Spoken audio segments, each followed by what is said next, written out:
มื้อนี้เนาะมือสั้นมันดีเนาะยังมีโอกาสครอบครัวของพ่อเฒ่าหอมสนิท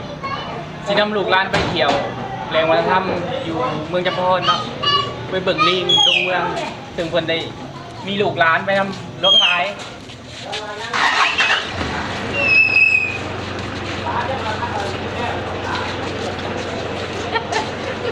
ร้านแต่ละคนเป็นหน้าตาหน้าหักหน้าแพงเนาะที่ได้ไปชมธรรมชาติวิวไปเลยเดียวในกองแพงสวรรค์เขตไปไปเรื่อยๆทางไปต่างๆไม่อยากรีบไปแล้ว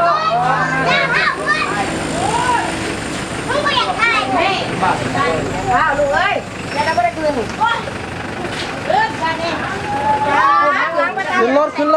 ขึ้นรถกำลังก้าวขึ้นรถกำลังจะออกเดินทาง ก็ แล้ว ไปได้อย่าดมมันมีขบมันไปเข้าพ่อคนไปน้ำกับให้เจ้านะเลี้ยงเด้แล้วไปแต่เอาไปนะบ้านที่ไปบ้านนี่ไปบุกไปเพื่อไปบุกไปแม่ชิ้นอะไร ก็สิไปจะไปแล้วเด็กค่ะ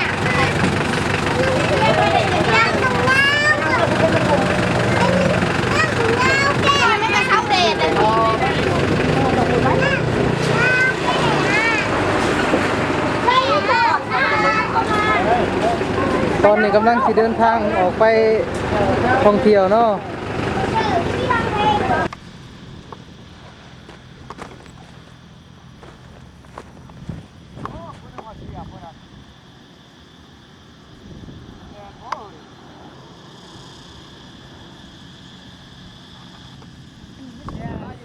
ผู้เดียวบ่ได้ไรมันอาจจะมากินต้มไก่น้ำมันอ่ะส่งไปบันนี้ยังเนาะ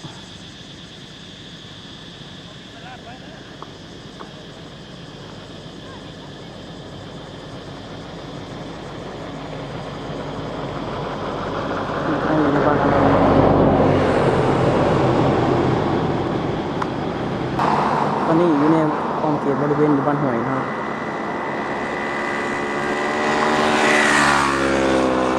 บ้านห้วยตรงเล็กยังโดนได้เห็นนะยังโดนเลยพอจะมาบ่เป็นหน้าพนักงานอยู่ป่ะจ๊ะ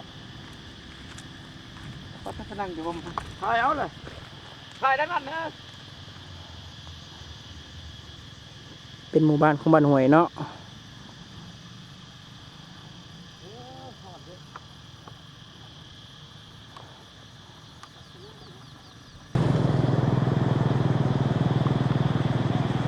รถที่มาหับเขาจะไปลินซุยไปดงเมืองมาหอดแล้ว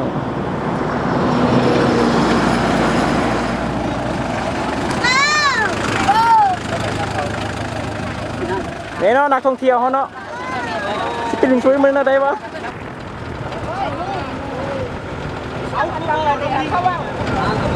ตรงนี้ของท่านพ่อ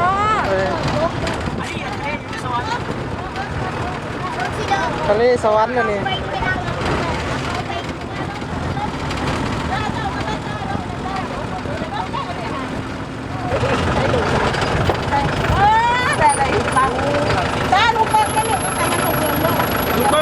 ลูกเบิ้งนี้บ่อสีทางพี่ดูไว้พี่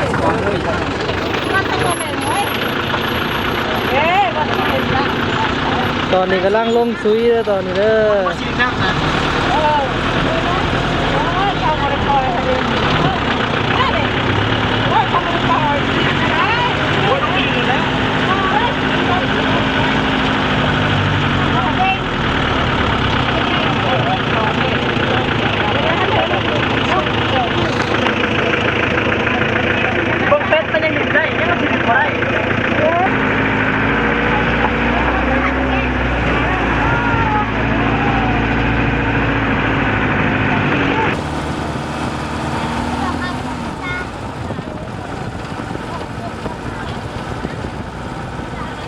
เมืองเอาลงเธอน้อยมันยังย้ายกันอยู่แถวพูนหมักกินแต่หมักแดงเฮียซักเริ่มเลยเฮียซัก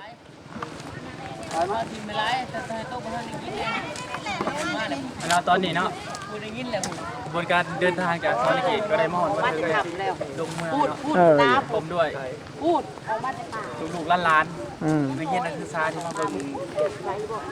แหล่งท่องเที่ยวที่เขาเป็นแห่งหนึ่งของแขวงสวรรค์เขตเนาะที่ขึ้นชื่อเรื่องซ่าที่ขึ้นอยู่กับเมืองจำพรปัจจุบันนี้จะนำพาบรรดาทานได้ขับชมกันเกี่ยวกับธรรมชาติโดยตรงว่า อืม ลิงมันมีจริงหรือบ่ เออ แต่มีหลวงมีหลายแสดงก็จะติดตามเบิ่งนำกันพร้อมๆกันเลยเนาะ เอาเลยเนาะ ย่านนั้นลิงออกลงมาตะลุนมันนะ พี่น้ำมะกล้วยนี่เห็นว่าทิ่มสะเลยทิ่มไปรีบเลยว่านี่ ไม่ใช่ได้พ่อผมเข้าใจเลย พูดได้ยังอยู่แถวคนลายเนาะก็บ่ลาย อะไร พูด ปุ้มปุ้ม ใกล้แต่แหนมันไปแหนไปเลยมันก็ปุ๊บไปเลยเลย ปุ๊บทุกคน นั่งมันนั่งอยู่มันมาเองเลย มาเองนั่งเป็นระเบียบไปไป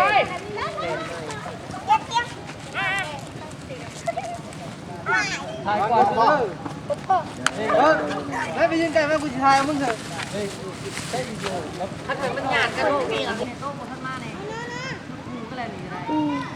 อยู่ตัวเป็นตะแคงบ้านนอ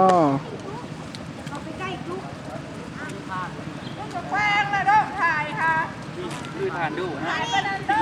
ยังไงถ่ายยังไงบ้านทั้งสองคนนะเงา บอลในแม่พิธีกรเว้ย ก็เป็นไง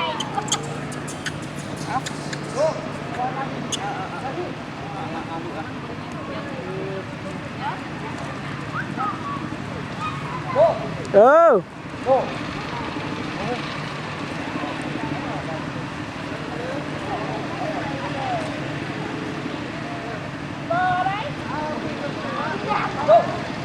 ตอนนี้เนาะ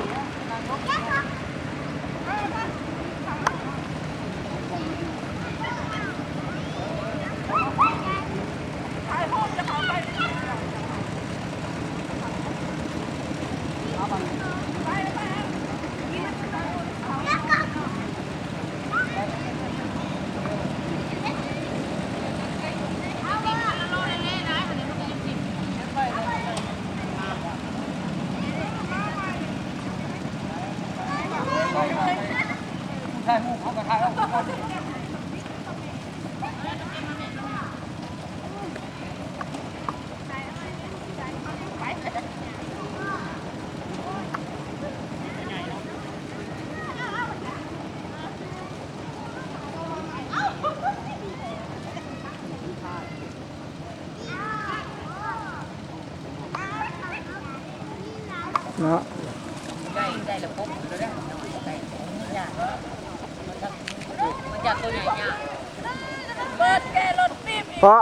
กินน้ำมาเนี่ย จะได้มาลินและเชียร์อย่างนั้นเนาะนะใช่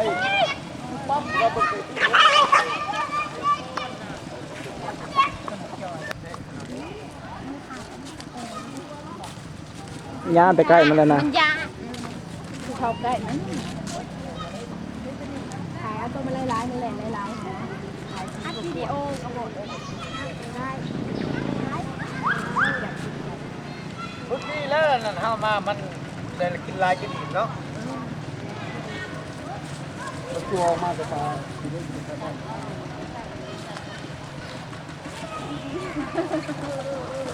ไปบ่น้อยไปเกลือมันอย่างเงี้ยครับไปขึ้นรถแล้วเพิ่น ไปเด้อขึ้นรถเด้อบานนี่เด้อไปไล่บอลเด้อ นี่มีมาแต่โดนมีนานสักไรแล้วแต่พ่อแม่ปู่ย่าตายายหมดแล้วดง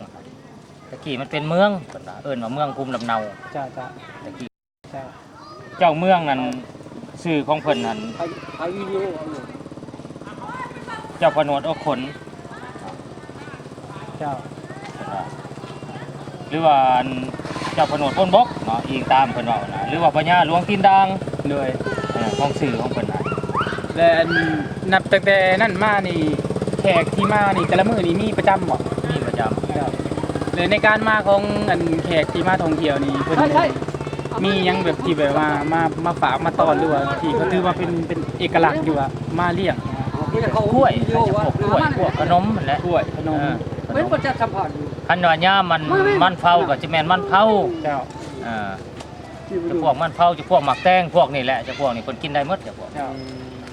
แต่ก็ถือว่าเป็นอันดีเนาะที่แบบถือว่าเป็นแห่งหนึ่งในประเทศสวรรค์เขตเนาะที่แบบขึ้นสื่อลือซาได้กับพระเจ้าแต่ข้าพเจ้าเองกับมื้อนี้ถือว่าได้มาเห็นกับตากับโอ้มีจริงนี่แล้วก็มีหลายแล้วก็คือว่าว่างวันจะมีไปตลอดไปเนาะอาสาสวยกันเนาะ สาช่วยกันทุกคนนะและ แต่ในตอนหน้านี้ทั้งบ้านเท่านี้มีทิศทางในเพื่อจะเป็นการสร้างระดับชาวบ้านว่าเรื่องเขาเป็นกระไดของเมืองเขา นี่คนมาตั้งป้อมแฟนคนมาตั้งป้อมไว้จะให้เก็บเงินบูรณะรักษาดงคนนะ โดยก็ถือว่าเป็นแนวคิดที่ดีเนาะพอสมเชยเนาะจับบรบกวนครับอะไรเป็นครั้งแรกที่ได้มาประสบพบในสวรรค์เขตแท้ยังบ่เคยมาเนาะขอให้มีความสุขกายสบายใจก็โอ้โหดีมากเลยเนาะ ไปขึ้นไปกันเยอะบอกเลยคุณนั่นแรงนี่ตามอะไรล้างกันนี่บังมั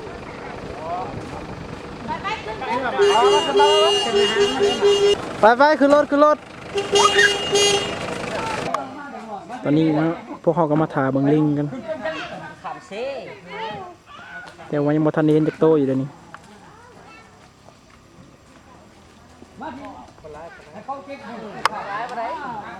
ตอนนั้นลายนี้ต้องมา วัดประดงเมือง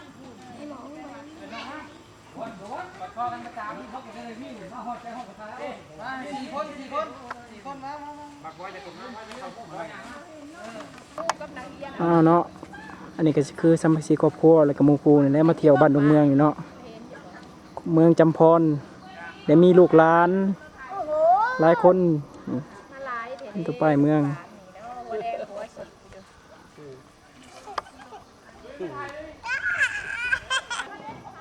เป็นยังไงบ้าง สถานที่บ่จอดรถ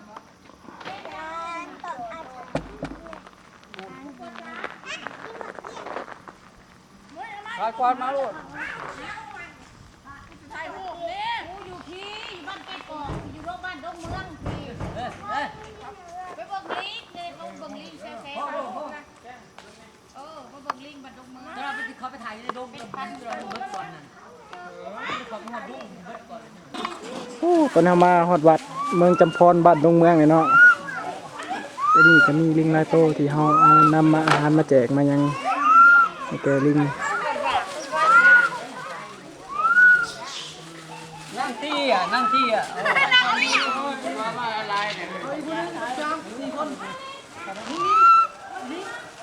นายแน่นายแน่ให้มันแน่นะมันห้องอยู่นะ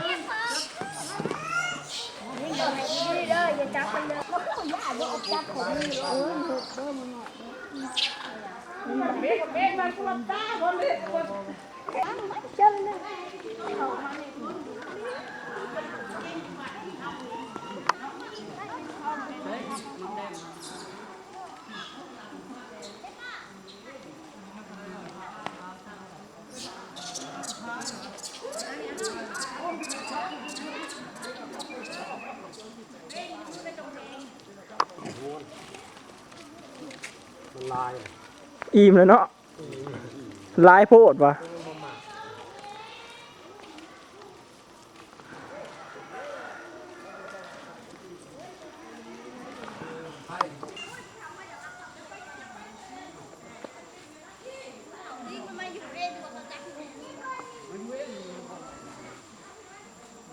ถ่ายนั่นแหละครับ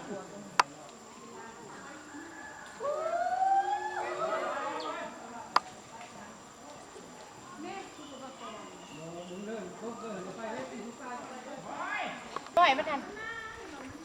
อะไรลูกน้อยมันนั่นเด็ด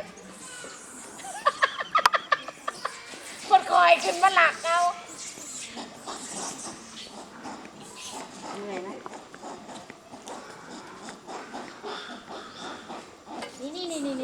นี่ตอนได้ลูกกินนี่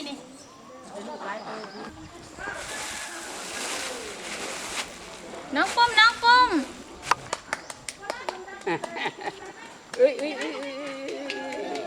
ดืนใส่ เ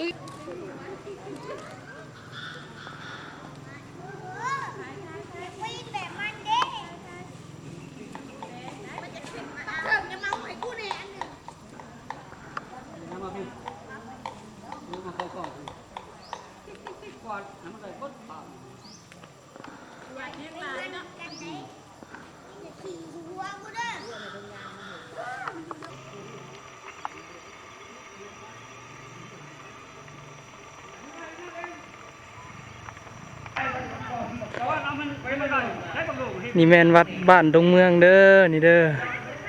นี่แม่นกุฏิของเพิ่น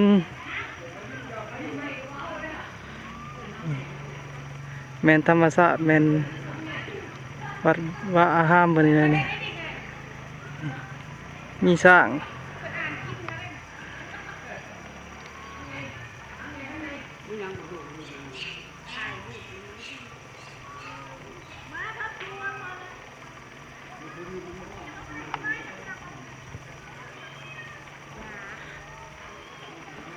ความเจริญ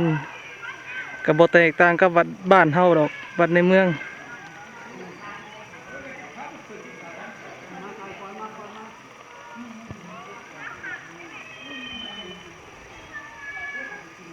นี่หัวหน้าทีมเจนุ้ย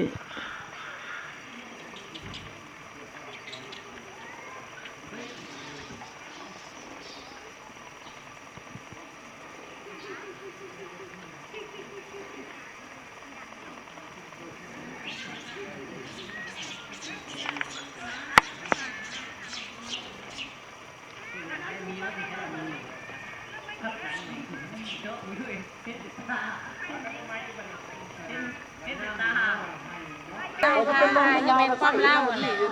อะไรบ่ถูกผ่านทางน้ำมือบางโลกกับเขามาได้ไหม ที่เขามาพอบักเติงก็อีมาสับบ่ได้แล้วได้มื้อนี้บ่ได้เมื่อ แล้วเอา กำลังมันไปจุ่มกันนั่นกำลังมันไปจุ่มกันนั่นนั่น นี่บ่ ไปมันเป็นธรรมชาติจะไปยืนจุ่มเรื่องมันไม่ถ่ายรูปยังบ่ เขาหยอกเขาได้ลงแผลไปคืนไปน้ำให้เขาถ่ายไปน้ำอะไรก็แล้วไปขึ้น มีบนไม้จังหวะ โอ้ยเอา กินคนในป่าไงงั้นเนี่ยเป็นตาสมเห็นนั่นน่ะ อันนี้ เนียงอยู่ในข้อบ่อันนี้โอ้ อาหารแหละฮะ เอาเขาไปได้เป้ามีได้อันนี้นี่ ไป นิ้วเลย ตัวผู้อยู่กบอะไรคะตัวเถื่อนตัวผู้จับบีบพ่อเลย เว้นปุ๊บเขากันได้ประกัน อันนี้นี่เลงขนาดนี่นะตอนหนังเลย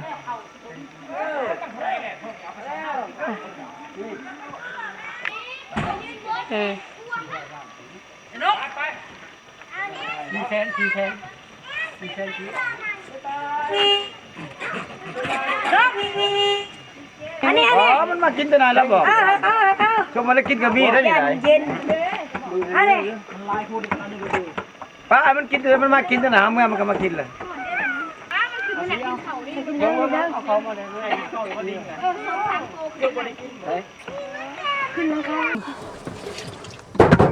เดี๋ยวพี่มาซ้าวเขาฟังวิดีโอว้าวเดี๋ยวมาเอาล่ะเดี๋ยวมาพี่ กันแต่พ่อแต่แม่เนาะบ่นตั้งเรื่องตั้งท่าแล้วก็นี่มากล้นที่สุดอายุของนี่มากแต่ล้นเคยมาเลยวันนี้ท่านแขกคนเขาบ่มาหรือบ่ได้อาหารต่างๆอย่างไรมั้งใครเป็นผู้ไปก่อนไปเชื่อมันมันกินอะไรธรรมชาติบ่ได้ขึ้นไปรักเขารักฟ้า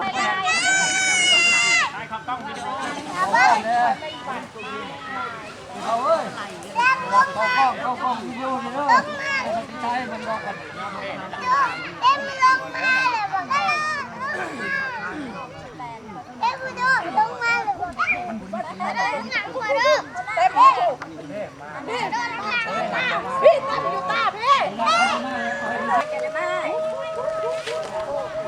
บายบายบ่ได้แม่พ่อ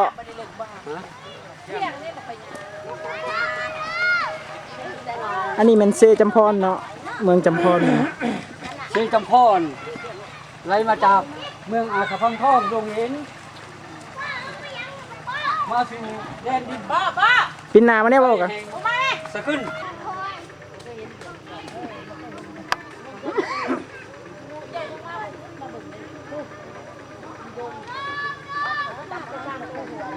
นี่แม่นเซจำพรเนาะที่เมืองอาสาพังทอง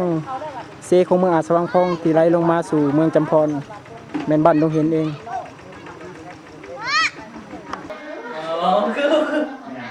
เป็นมาเป็นเรื่อยกันเนาะ ได้เจอกันอีก ตัวเป็นกระสอบหรือว่าตัวเป็นกระสอบหรือว่าตัวเป็นโค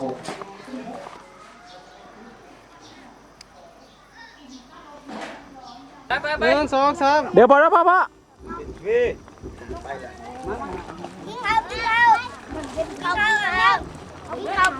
โอ้ยรถเดี๋ยวเผาขึ้น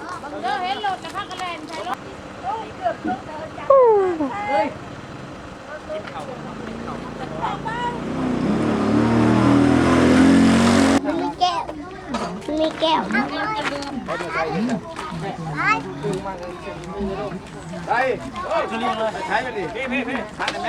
โอ้เฮียกินข้าวกับยังเด้เนาะตอนนี้เนาะเบิ่งไผก็คือมาแซ่บเด้เว้ย ปิ้งปลา โอ้มีหอยนำเหมาะ เอือง มีตำคุงปิ้งอึ่งเนาะปิ้งปลาเนาะปลาเขาสามัคคีโอ้มีเบียร์ลาวนะมีกเว้ยป้าเฮียนะเชื่อจะงินเด้เว้ยเอาดูเอา ขอทานหนึ่งด้วย อยู่บ่กินสั่งภาพบ่ให้กิน จุกเด้ นี่ทุกโอ้ยกับบ่อยอยู่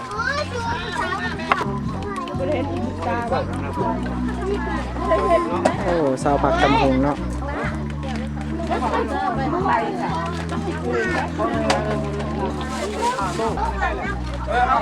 มันถามเดียวนึงเอามันถามเดียวไม่ควร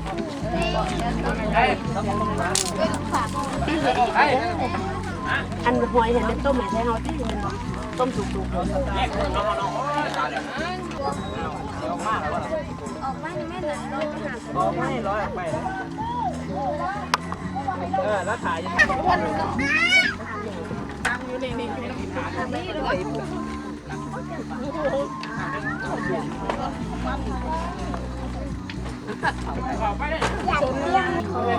มาถ่ายเสียคุยกันเนาะ เอาไม่รู้ จับมันเข้าปั้นกินไก่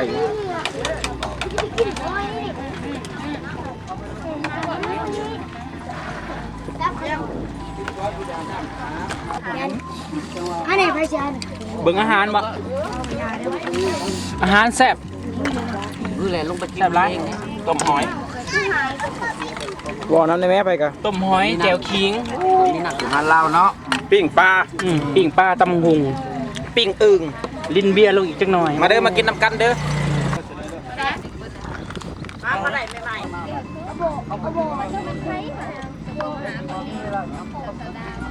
แข่งมาเพื่อหา ก็มันจะเป็นเจ้าของ มันแข่งแข่งอยู่เยอะเลยพี่อยาก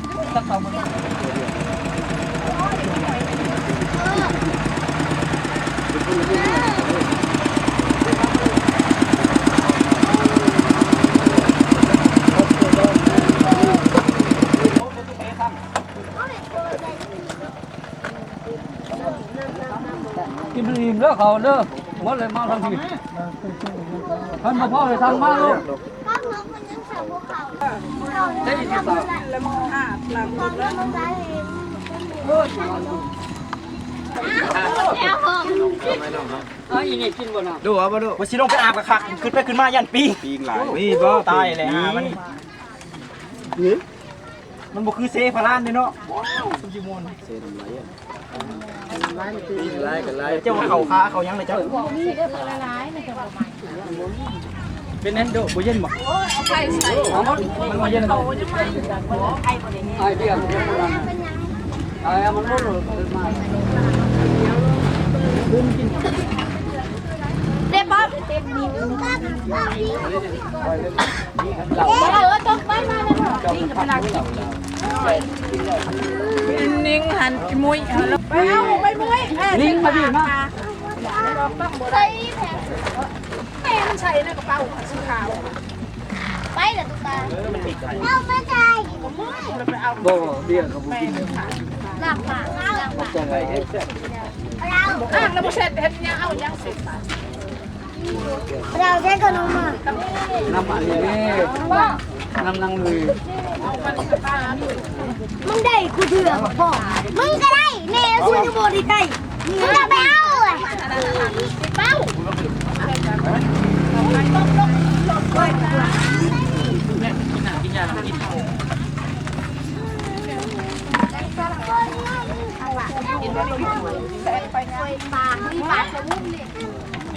นั่น โชเด้อ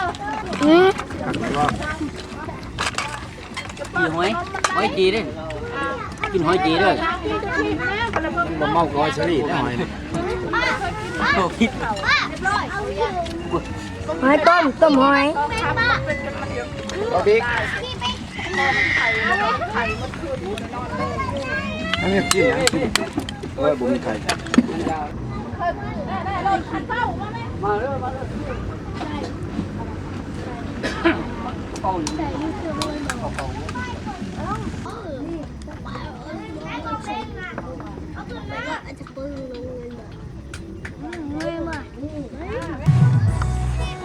บาทนี้ได้เวลาสิกลับบ้านเลยเด้อออกจากซุยเลยเด้อบาทนี้เด้อไปกับทยอยพากันมาขึ้นรถเบิดแล้วบาทนี้แล้ว ส่วนคนที่ยังบ่ได้มาก็กำลังเดินทางขึ้นรถเดียวนี่มาไว้เด้อ เด้อกูรถจักรเด้อกูรถจักรดู กลับบ้านเฮาเด้อบาทนี้เด้อ ไปหามจักรไปนานเลยได้แล้วปุ๊บเอาให้เลย